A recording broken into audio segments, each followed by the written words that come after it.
Got to be a little bit careful once we get over there. But nothing that can't be handled.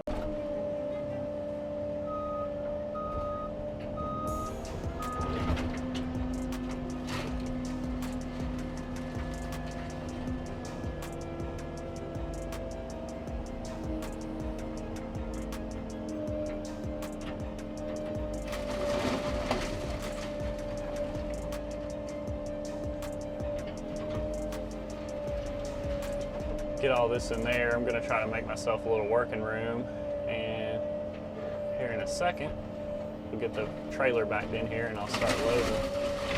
Let's get this thing down.